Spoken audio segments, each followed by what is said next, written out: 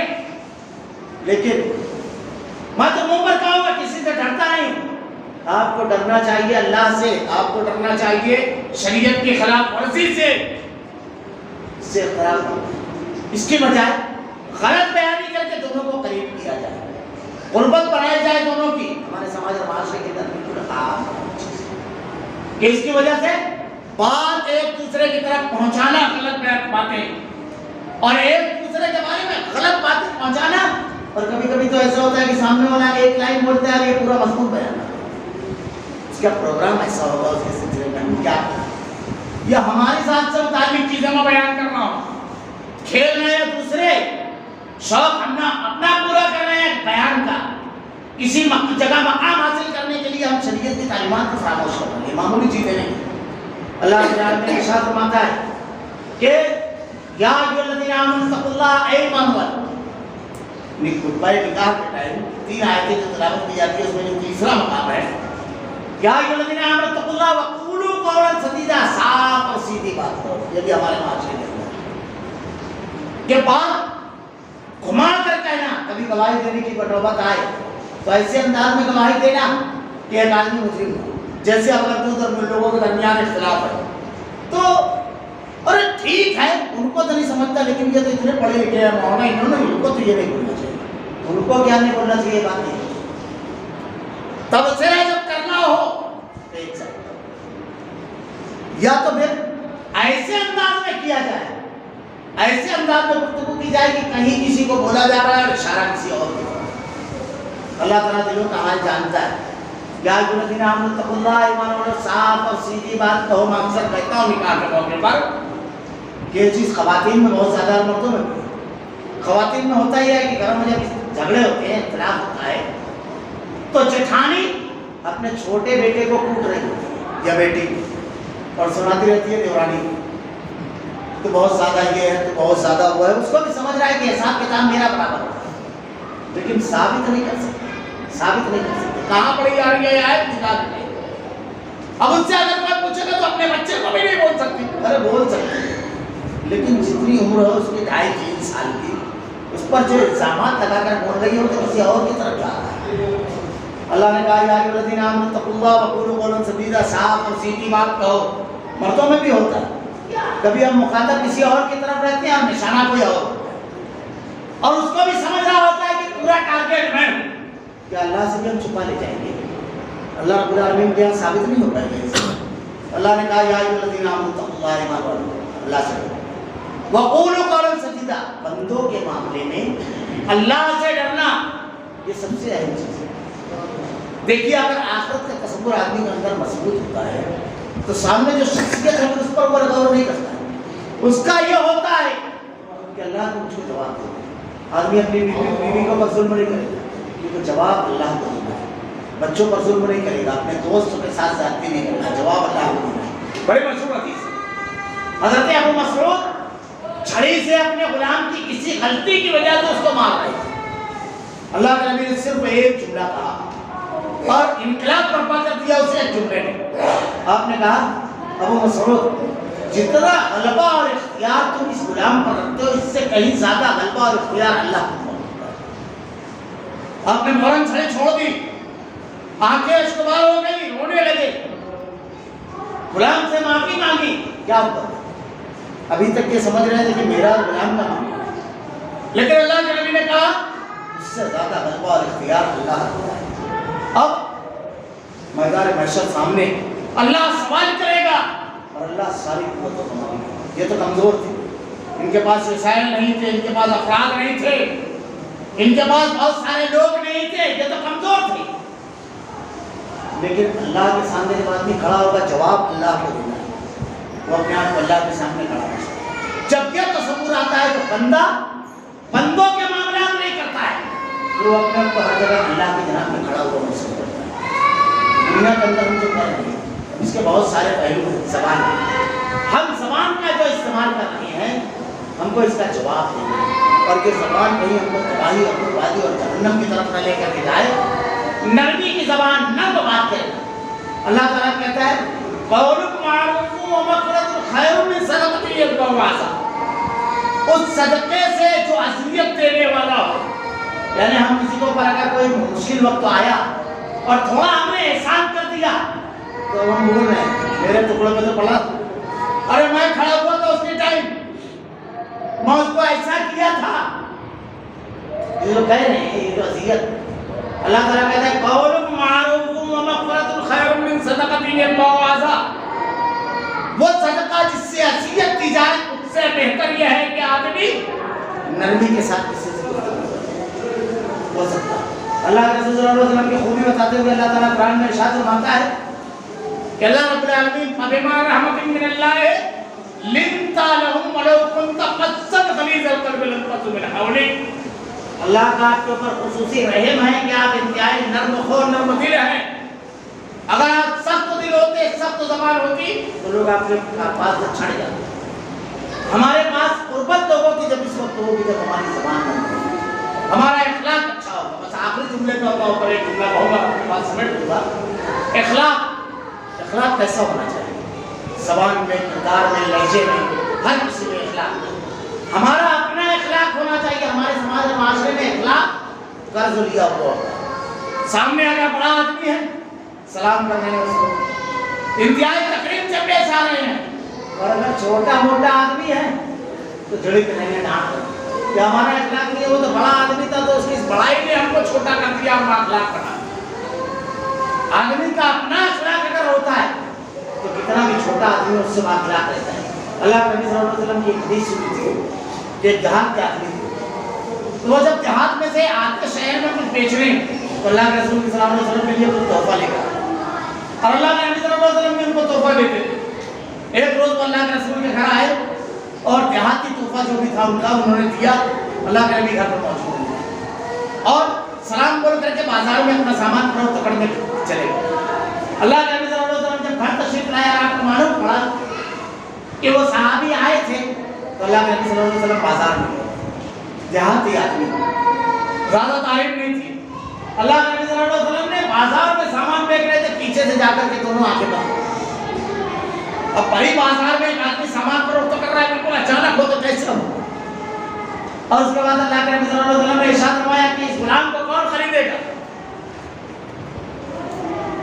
صحابی ہاتھ سے ہی سمجھ گئے کہ اللہ کے نبی ہے، اپنے جسم کو اللہ کے رسول صلی اللہ علیہ وسلم کی طرف کیا پیچھے، اب کہ اللہ کے نبی صلی اللہ علیہ وسلم سے آپ کا جسم لگ گیا، آنکھیں بھر گئی، اور اس کے بعد کہتے ہیں کہ اللہ کے رسول مجھ دیہاتی غلام کو کون خریدے گا؟ اللہ کے نبی کے خلاف آپ نے ارشاد فرمایا اللہ کا رسول تم سے محبت کرتا ہے۔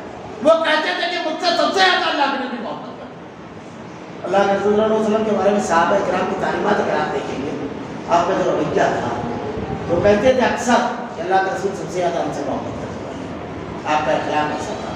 اللہ رب العالمین سے دعا ہے کہ رب العالمین ہمیں اپنی زبان کی حفاظت، اپنے کردار کی حفاظت کرنے کی توفیق دے، ہمارے اخلاق کو اعلیٰ بنا دے رب العالمین، جیسے اخلاق کا تو نے مطالبہ کیا رب العالمین ویسا بنا دے۔ الہ العالمین تیرے کلام کی آیتیں اور تیرے نبی کی حدیث کو ہمارا کردار و عمل بنا دے۔ رب العالمین ہمارا خاتمہ ایمان پر فرما۔ ربنا لا تزغ قلوبنا بعد إذ هديتنا وهب لنا من لدنك رحمة إنك أنت الوهاب۔ بارك الله لنا ولكم في القرآن المجيد ونفعنا وإياكم بالآيات والذكر الحكيم إنه تعالى جواد كريم ملك رؤوف رحيم۔ الحمد لله نحمده ونستعينه ونستغفره ونؤمن به ونتوكل عليه ونعوذ بالله من شرور أنفسنا ومن سيئات أعمالنا من يهده الله فلا مضل له ومن يضلل فلا هادي له وأشهد أن لا إله إلا الله وحده لا شريك له وأشهد أن محمدا عبده ورسوله أما بعد أعوذ بالله من الشيطان الرجيم بسم الله الرحمن الرحيم إن الله يأمر بالعدل والإحسان وإيتاء ذي القربى وينهى عن الفحشاء والمنكر والبغي يعظكم لعلكم تذكرون اذكروا الله يذكركم وادعوه يستجب لكم ولذكر الله تعالى على ذكر وأدم محمد